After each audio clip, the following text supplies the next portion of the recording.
नमस्कार जोहार, मैं राजू और आप देख रहे हैं 24 झारखंड न्यूज। चलिए जानते हैं झारखंड की सुबह से लेकर शाम तक की तमाम बड़ी खबरों को।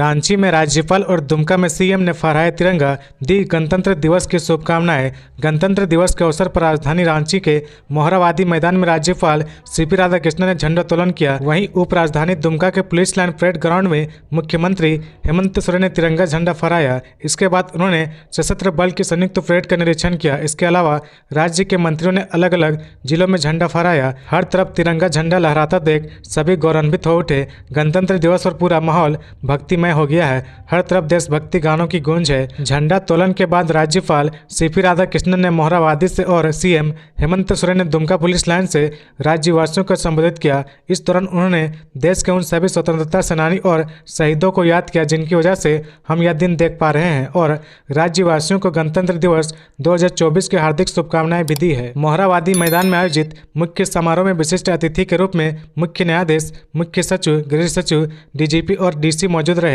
समारोह में सुरक्षा के मद्देनजर शहर में 1000 पुलिस बल व 50 डंडा अधिकारी की तैनाती की गई है। वहीं 4 डंडा अधिकारी कार्यक्रम स्थल पर तैनात रहेंगे। इसके अलावा प्रमुख चौक चौराहों पर भी पुलिस बल और डंडा अधिकारी की प्रतिनियुक्ति की गई है। आयोजन स्थल पर मेडिकल टीम और एम्बुलेंस की व्यवस्था भी की गई है। कोल लिंकेज घोटाले में बढ़ी पूजा सिंघल की मुश्किलें, करीबी सुमन से हुई पूछताछ। ईडी ने गुरुवार को निलंबित आईएएस अधिकारी पूजा सिंघल के सीए से कोल लिंकेज घोटाले में पूछताछ की। ईडी ने सुमन को पीएमएलए 50 के तहत नोटिस कर बुलाया था। मिली जानकारी के अनुसार सीए सुमन कुमार के ठिकानों पर ईडी ने मनरेगा घोटाले में जब छापेमारी की थी तब उसके बूटी मोड़ स्थित आवास से 20 करोड़ रुपए कैश बरामद किए थे। जानकारी के अनुसार बरामद पैसे का अधिकांश हिस्सा कोल लिंकेज से आए पैसों का था। सुमन कुमार ने पूछताछ में पूर्व में भी पैसों के स्रोत की जानकारी ईडी को दी थी। अब जब ईडी कोल लिंकेज घोटाले की जांच कर रही है तब इस संबंध में सुमन का बयान लिया गया। ईडी ने जांच में पाया कि जेएसएमडीसी व खनन विभाग के पदाधिकारी को लाभान्वित कर कोयला कारोबारी इजहार अंसारी ने सब्सिडी पर कोयला आवंटित कराया। इसके बाद इस कोयले को बनारस व धनबाद की मंडी में बेच दिया। इससे उसने करीब 71 करोड़ के राजस्व का नुकसान पहुंचाया है। जिन कंपनियों को कोयला आवंटित किया गया था उन कंपनियों की कोई सक्रियता बीते 2-3 सालों से नहीं थी। ईडी ने जांच में सुमन कुमार व इजहार अंसारी के बीच का चैट भी बरामद किया है। इसके बाद ईडी की जांच का दायरा बढ़ गया है। ईडी ने कोयला आवंटन के हर एक पहलू पर पड़ताल शुरू कर दी है। झारखंड में और 3 डिग्री गिरा पारा, ठंडी हवा ने बढ़ाई ठिठुरन। झारखंड में सर्दी का सितम जारी है। जनवरी खत्म होने पर है लेकिन न्यूनतम तापमान 7 से 8 डिग्री के बीच है। बादल छटते ही रात की कनकनी फिर बढ़ गई है। मौसम साफ हो गया लेकिन ठंडी हवा का रुख जारी है। इससे एक सप्ताह तक कोई भी सिस्टम बनने की संभावना नहीं है। इस लिहाज से 29 जनवरी के बाद न्यूनतम तापमान में 2 से 3 डिग्री की वृद्धि हो सकती है। दिन में अच्छी धूप निकलने से लोगों को थोड़ी राहत मिली है। लेकिन शाम में सूर्य ढलने के साथ ही ठंड का एहसास होने लगता है। मौसम विभाग के अनुसार अगले 3 दिनों में मौसम में कोई खास बदलाव नहीं होगा। सीएम हेमंत सोरेन ने कहा, मेरे पास समय नहीं, ईडी दफ्तर आने में असमर्थ हूं। मुख्यमंत्री हेमंत सोरेन ने ईडी के नए समन पर जवाब भेज दिया है। मुख्यमंत्री ने बताया कि उनके पास 31 जनवरी तक समय नहीं है। व्यस्तता की वजह से वह ईडी ऑफिस नहीं आ पाएंगे। गुरुवार को दोपहर में मुख्यमंत्री कार्यालय का कर्मी सीलबंद लिफाफे में मुख्यमंत्री का जवाब लेकर आया था। बता दें कि 23 जनवरी को ईडी ने मुख्यमंत्री को नवा समन भेजा था। ईडी ने उन्हें 27 से 31 जनवरी के बीच पूछताछ के लिए उपलब्ध रहने को कहा था। ईडी ने इस बार भी मुख्यमंत्री को विकल्प दिया था कि वह स्थान, समय और दिन निश्चित करे, अधिकारी खुद आएंगे। इससे पहले मुख्यमंत्री 8वें समन पर पूछताछ के लिए उपलब्ध हुए थे। 20 जनवरी को कांके रोड स्थित मुख्यमंत्री आवास में हेमंत सोरेन से पूछताछ हुई थी। बताया जाता है कि ईडी अधिकारियों ने जमीन घोटाला केस में मुख्यमंत्री से 300 सवाल पूछे थे। कहा जा रहा था कि ईडी के अधिकारी जवाब से संतुष्ट नहीं थे और यही वजह है कि मुख्यमंत्री को फिर से समन किया गया है। वहीं मुख्यमंत्री ने पूछताछ के तुरंत बाद कार्यकर्ताओं को संबोधित करते हुए कहा था कि यह विपक्षी पार्टियों का षड्यंत्र है, वे हमें हटाना चाहते हैं, लेकिन झारखंडी कभी किसी से डरा नहीं है। उन्होंने कहा था कि विरोधियों का हर साजिश बेनकाब होगा। झारखंड की चामी मुर्मू और पूर्णिमा महतो को पद्मश्री सम्मान। भारत सरकार ने गुरुवार की देर शाम पद्म पुरस्कारों का ऐलान कर दिया है। इस बार 110 लोगों को पद्मश्री, 5 लोगों को पद्म विभूषण और 17 लोगों को पद्म भूषण के लिए नामित किया गया है। पद्मश्री सम्मान पाने वाले में झारखंड की चामी मुर्मू और जमशेदपुर की तीरंदाजी कोच पूर्णिमा महतो भी शामिल है। यह पुरस्कार पूर्णिमा को खेल के क्षेत्र में तथा चामी को पर्यावरण संरक्षण व महिला सशक्तिकरण की दिशा में कार्य करने के लिए देने की घोषणा हुई है। चामी मुर्मू को पेड़ों की सुरक्षा और पर्यावरण संरक्षण के लिए अपना जीवन समर्पित कर चुकी है। जमशेदपुर सरायकेला जिले के राजनगर प्रखंड स्थित बुरसू गांव आदिवासी पर्यावरण चामी मुर्मू को पद्मश्री पुरस्कार से सम्मानित किया जाएगा। पुरस्कार की घोषणा होते ही उनके प्रत्येक गांव बुरसा में उल्लास है। चामी मुर्मू का जन्म 6 नवंबर 1971 को बुरसा गांव में हुआ था। पर्यावरण एवं महिला सशक्तिकरण के क्षेत्र में चामी मुर्मू का योगदान अतुलनीय है। उन्हें वर्ष 2019 में नारी शक्ति और वर्ष 2000 में इंदिरा प्रियदर्शिनी वृक्ष मित्र के अलावा 1 दर्जन से ज्यादा पुरस्कार सम्मानित किया जा चुका है। चामी मुर्मू ने अब तक 27,25,960 पौधे लगा चुकी है। राष्ट्रीय स्कूल खेल प्रतियोगिता झारखंड की बेटियों ने लहराया परचम, जीते 4 कांस्य पदक। 67वीं राष्ट्रीय स्कूल खेल प्रतियोगिता में झारखंड की ओर से खेलते हुए ऊसू अंडर 17 के विभिन्न वर्गों में सोनका कुमारी, निशा कुमारी, खुशी कुमारी, राखी कुमारी ने 4 कांस्य पदक जीता है। वहीं झारखंड की खिलाड़ी होलिका कुमारी और सुमन कुमारी डे ने फाइनल में जगह बना ली है। झारखंड बनाम हिमाचल प्रदेश के बीच खेले गए बालक वर्ग कबड्डी मुकाबले में हिमाचल प्रदेश ने 48 अंक अर्जित कर जीत को अपनी झोली में डाल दिया है। झारखंड की बालक टीम ने 43 अंक अर्जित किए। दोनों टीमों के बीच कांटे की टक्कर देखने को मिली। हरियाणा बनाम उत्तराखंड के बीच खेले गए बालक वर्ग कबड्डी मुकाबले में हरियाणा की टीम ने 53 अंक अर्जित किए हैं। प्रतिद्वंदी टीम ने 25 अंक प्राप्त किए। हरियाणा ने उत्तराखंड को 28 अंकों से पराजित किया। कर्नाटक और आंध्र प्रदेश की बालक टीमें के बीच खेले गए बालक वर्ग कबड्डी मुकाबले में कर्नाटक ने 41-19 के स्कोर से मैच में जीत दर्ज की है। बिहार बनाम पुदुचेरी की बालक टीम के बीच हुए कबड्डी मुकाबले में बिहार ने बड़ी जीत दर्ज की है। बिहार की टीम ने पुदुचेरी को 26 अंकों से पराजित किया है। हेमंत सोरेन को मिला जतरा महोत्सव में शामिल होने का न्योता, समिति ने किया आग्रह। मुख्यमंत्री हेमंत सोरेन से राष्ट्रीय जतरा समिति रांची के सदस्य गणों ने मुलाकात की। उन्होंने मुख्यमंत्री को 31 जनवरी और 1 फरवरी को राजधानी रांची के मोहराबादी मैदान में आयोजित होने वाली 2 दिवसीय जतरा महोत्सव में आमंत्रित किया है। बता दें कि सीएम हेमंत सोरेन इसमें बतौर मुख्य अतिथि शामिल हो सकते हैं। समिति ने जानकारी दी कि इस महोत्सव में झारखंड के अलावा अन्य पड़ोसी राज्यों के जनजातीय समुदाय के कलाकारों द्वारा पारंपरिक सांस्कृतिक कार्यक्रम पेश किए जाएंगे। खबरों में आगे बढ़ने से पहले अगर अभी तक आपने इस चैनल को सब्सक्राइब नहीं किया तो प्लीज सब्सक्राइब कर ले, जिससे झारखंड की हर छोटी सी बड़ी खबर की अपडेट आप तक पहुंचता रहे। आज जिले में 75 केंद्रों पर होगी झारखंड कर्मचारी चयन आयोग की परीक्षा। झारखंड कर्मचारी चयन आयोग की परीक्षा 28 जनवरी और 4 फरवरी को होगी। इसके लिए 75 केंद्र बनाए गए हैं। परीक्षा 3 शिफ्ट में आयोजित की जाएगी। परीक्षा कदाचार मुक्त एवं शांतिपूर्ण संपन्न कराने को लेकर गुरुवार को न्यू टाउन हॉल में उपायुक्त वरुण रंजन ने सभी मजिस्ट्रेट एवं पुलिस पदाधिकारियों को आवश्यक दिशा निर्देश दिए। उन्होंने कहा कि प्रथम शिफ्ट सुबह 8:30 बजे से 10:30 बजे तक, दूसरी शिफ्ट सुबह 11:30 बजे से दोपहर 1:30 बजे तक तथा तीसरी शिफ्ट में अपराह्न 3 से शाम 5 बजे तक परीक्षा आयोजित की जाएगी। परीक्षा को लेकर स्टैटिक मजिस्ट्रेट, सेंटर ऑब्जर्वर तथा पुलिस पदाधिकारी की प्रतिनियुक्ति की गई है। वहीं 29 गश्ती डंडा अधिकारी व पुलिस पदाधिकारी तथा परीक्षा के दौरान 15 फ्लाइंग स्क्वाड सभी सेंटर पर भ्रमण करेंगे। उपायुक्त ने सभी मजिस्ट्रेट एवं पुलिस पदाधिकारी को आयोग के दिशा निर्देशों का पालन करते हुए परीक्षा संपन्न कराने का निर्देश दिया है। गणतंत्र दिवस पर बोले राज्यपाल सीपी राधाकृष्णन, झारखंड में देश विदेश की कंपनियों की रुचि, नारी शक्ति सरकार की पहली प्राथमिकता। गणतंत्र दिवस के अवसर पर राजधानी रांची के मोहराबादी मैदान में राज्यपाल सीपी राधाकृष्णन ने झंडा तोलन किया। इसके बाद उन्होंने राज्यवासियों को संबोधित करते हुए सभी को गणतंत्र दिवस की शुभकामनाएं दी। अपने संबोधन में राज्यपाल राधाकृष्णन ने कहा कि आज ही के दिन हमारा संविधान लागू हुआ था। आज के दिन मैं हमारे स्वतंत्रता सेनानी को नमन करता हूं, जिन्होंने देश को आज़ादी दिलाई थी। इसके साथ ही उन्होंने बिरसा मुंडा, सिद्धू कान्हू, फूलो झानो, ठाकुर विश्वनाथ सहदेव, पांडे गणपत राय, टिकैत उमराव सिंह समेत झारखंड के सभी वीर सपूतों को याद कर उन्हें नमन किया। इसके अलावा उन्होंने सीमाओं पर डटे रहने वाले वीर सैनिकों, पुलिस बलों और अर्धसैनिक बलों को भी नमन किया और कहा कि आइए गणतंत्र दिवस के खास दिन संकल्प लें कि हम अपने राष्ट्र की एकता और अखंडता बनाए रखेंगे। राज्यपाल ने कहा, हमारा राज्य झारखंड एक कृषि प्रधान राज्य है। राज्य की बहुसंख्यक जनता कृषि पर आधारित है। कृषि और किसान की उन्नति दोनों ही हमारे सरकार की प्राथमिकता है।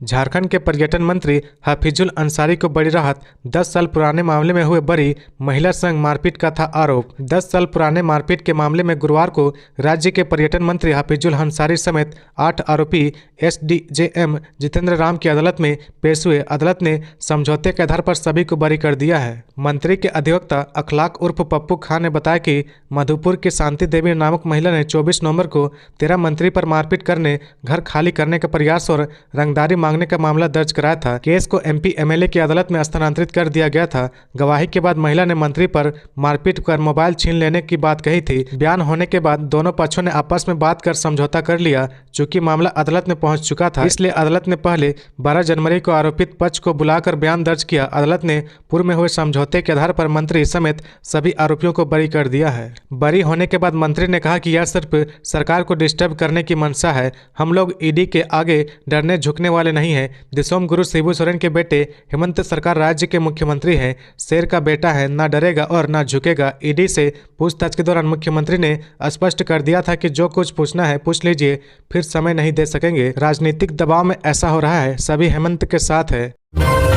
सरयू राय ने कहा, दामोदर को बचाने के लिए आगे आए CM Hemant, Bokaro steel limited पर करे कार्रवाई। दामोदर नद बचाओ अभियान के मद्देनजर सरयू राय ने सीएम हेमंत सोरेन से आग्रह किया है। सरयू राय ने सीएम को बोकारो उपायुक्त और झारखंड राज्य प्रदूषण नियंत्रण बोर्ड को निर्देश देने को कहा है। उन्होंने दामोदर नदी को प्रदूषण होने से बचाने का आग्रह किया है। उन्होंने इसके लिए बोकारो स्टील लिमिटेड पर कानूनी कार्रवाई करने की बात कही। उन्होंने कहा कि बोकारो स्टील के तेजाब नाला से हो रहे प्रदूषित बहिस्राव के कारण दामोदर नदी का पानी लाल हो रहा है। सरयू राय ने इसे रोकने के लिए कंपनी के खिलाफ सख्त कदम उठाने का आग्रह किया है। सरयू राय ने कहा कि दामोदर नदी का जल 4 साल पहले औद्योगिक प्रदूषण से मुक्त हो गया है। अब इसे नगरीय प्रदूषण से मुक्त करने का अभियान चल रहा है। रामगढ़, फुसरो, चास, धनबाद में सीवरेज ट्रीटमेंट प्लांट निर्माण के लिए भारत सरकार ने विधि स्वीकृति कर दिया है। लेकिन आश्चर्य है कि बोकारो स्टील प्लांट आज भी रह रहकर अपने प्रदूषित औद्योगिक बहिस्राव अपने 2 बड़े नालों के माध्यम से दामोदर में डाल देता है।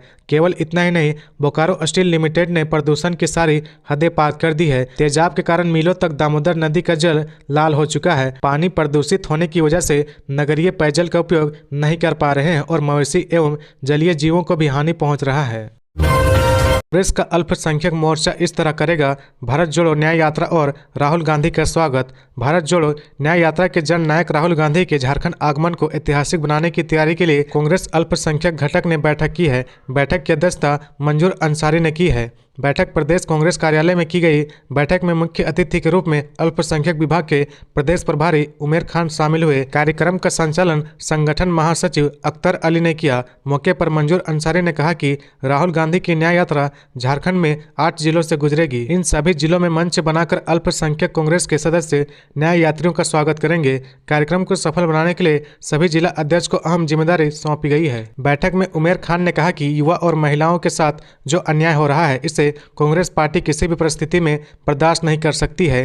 कहा कि इस कार्यक्रम को किसी भी परिस्थिति में ऐतिहासिक बनाया जाएगा। कोशिश होगी कि अधिक से अधिक लोगों को राहुल गांधी से मिलने का अवसर प्रदान किया जाएगा। यह निर्णय लिया गया है कि अल्पसंख्यक घटक के द्वारा शर्ट, टोपी इत्यादि सामग्रियों का वितरण न्याय यात्रा के दौरान होगा। मंजूर अंसारी ने कहा कि झारखंड प्रदेश के लिए यह गौरवशाली पल होगा जब जननायक राहुल गांधी 1 सप्ताह के लिए झारखंड में पैदल यात्रा करेंगे। झारखंड की बेटी पर बनी film to kill a tiger Oscar के लिए नामित। भारत की अकेली बेस्ट डॉक्यूमेंट्री श्रेणी में टू किल ए टाइगर को ऑस्कर के लिए नामित किया गया है। इस श्रेणी में कुल 5 फिल्में नामित की गई है, जिनमें यह अकेली भारतीय फिल्म है। मंगलवार को 96 ऑस्कर नॉमिनेशन में इसकी घोषणा की गई है। इस डॉक्यूमेंट्री का संबंध रांची के बेड़ों से है। जिन 4 फिल्मों से मुकाबला है उनमें Bobby Wine, the people's president, the internal memory for doctors और 20 डेज इन मरियोपल शामिल है। यह कहानी एक 13 साल की किशोरी की है जिसके साथ 3 लोगों ने दुष्कर्म किया था। एक बारात से घर लौटते समय यह अवमाननीय घटना हुई थी। किसान पिता ने अपनी बेटी के साथ हुए बर्बर अवमाननीय घटना को लेकर न्याय की लड़ाई लड़ी। फिल्म में अपनी 13 साल की बेटी को न्याय दिलाने के लिए किस तरह जूझता है, इसे दर्शाया गया है। 9 मई 2017 की घटना के 1 साल बाद 2018 में फैसला आया तो बेटी के पिता बोले थे, हमें उम्मीद थी कि आरोपियों को कड़ी सजा मिलेगी। हम लगातार अपनी बेटी को न्याय दिलाने के लिए लड़ रहे थे। सीएम हेमंत सोरेन पहुंचे दुमका, सुनी लोगों की समस्याएं और अधिकारियों को दिया निर्देश। मुख्यमंत्री हेमंत सोरेन गुरुवार को राजभवन पहुंचे, दुमका में आम लोगों से मुलाकात की, उनकी समस्याओं को सुना और उसके त्वरित और यथोचित निराकरण का निर्देश संबंधित अधिकारियों को दिया। मुख्यमंत्री ने लोगों को भरोसा दिलाया कि यह आपकी सरकार है, ये सरकार जन समस्याओं का समाधान करने के लिए प्रतिबद्ध है। हमारा यही प्रयास है कि राज्यवासियों की परेशानियों को दूर कर उनके चेहरे पर मुस्कान ला सके। इस अवसर पर दुमका जिले के उपायुक्त और पुलिस अधीक्षक समेत जिला प्रशासन के कई अधिकारी मौजूद थे। राज्यपाल सीपी राधाकृष्णन ने कहा, लोकतंत्र का आधार जनमत है और जनमत का आधार मतदान। राज्यपाल सीपी राधाकृष्णन ने राज्य स्तरीय मतदाता दिवस पर आयोजित कार्यक्रम में कहा कि लोकतंत्र का आधार जनमत है और जनमत का आधार मतदान। कहा कि सुदृढ़ एवं सशक्त लोकतंत्र के लिए भारत निर्वाचन आयोग अपने स्थापना काल से ही प्रयत्नशील है। वोटरों को प्रोत्साहित करने के लिए निर्वाचन आयोग द्वारा इस वर्ष का थीम रखा गया है, वोट जैसा कुछ नहीं, वोट जरूर डालेंगे हम। उन्होंने कहा कि इस थीम को सफल बनाने के लिए अधिक से अधिक संख्या में मतदान करें और मतदान के लिए लोगों को प्रेरित भी करें। कहा कि एक सुयोग्य व्यक्ति के मतदान देने से लोकतंत्र मजबूत होता है। मतदाता को जागरूक करने के लिए चुनाव आयोग द्वारा तकनीकी का उपयोग भी किया जा रहा है। C vigil, voters helpline app, सुविधा ऐप इत्यादि इनके उदाहरण हैं। धनबाद सदर अस्पताल में बनेगा 10 बेड का आईसीयू। धनबाद कोर्ट मोड़ स्थित सदर अस्पताल में 10 बेड का इंसेंटिव केयर यूनिट आईसीयू शुरू होगा। गुरुवार को इसकी प्रक्रिया शुरू कर दी गई है। स्वास्थ्य चिकित्सक शिक्षा व परिवार कल्याण विभाग की ओर से सदर अस्पताल में 10 बेड का आईसीयू शुरू करने की अनुमति पहले ही प्रदान कर दी गई है। स्वास्थ्य मुख्यालय की ओर से सदर अस्पताल में आईसीयू शुरू करने के लिए उपकरण मुहैया कराने का कार्य शुरू कर दिया गया है। स्वास्थ्य विभाग के अधिकारियों के अनुसार सदर अस्पताल के ऊपरी तल्ला पर आईसीयू बनाया जाएगा। इनमें गंभीर मरीजों को इलाज की सुविधा प्रदान की जाएगी। बता दें कि सदर अस्पताल शुरू हुए लगभग 8 साल हो चुका है। अब तक अस्पताल में गंभीर मरीजों को बेहतर चिकित्सा सुविधा मुहैया कराने के लिए आईसीयू उपलब्ध नहीं है। इसे देखते हुए स्वास्थ्य मुख्यालय ने अस्पताल में आईसीयू का निर्माण करने का निर्देश जारी कर दिया है। सदर अस्पताल में शुरू होने वाले आईसीयू के लिए स्वास्थ्य मुख्यालय की ओर से हाई फ्लो ऑक्सीजन मशीन मुहैया कराई गई है। गुरुवार से मशीनों को इंस्टॉल करने का कार्य शुरू कर दिया गया है। सदर अस्पताल के नोडल पदाधिकारी डॉक्टर राजकुमार सिंह ने बताया कि इस मशीन के जरिए गंभीर मरीजों को ऑक्सीजन सप्लाई किया जाता है। बताया गया कि जल्द ही आईसीयू के लिए अन्य मशीन मिलने पर उसे इंस्टॉल किया जाएगा।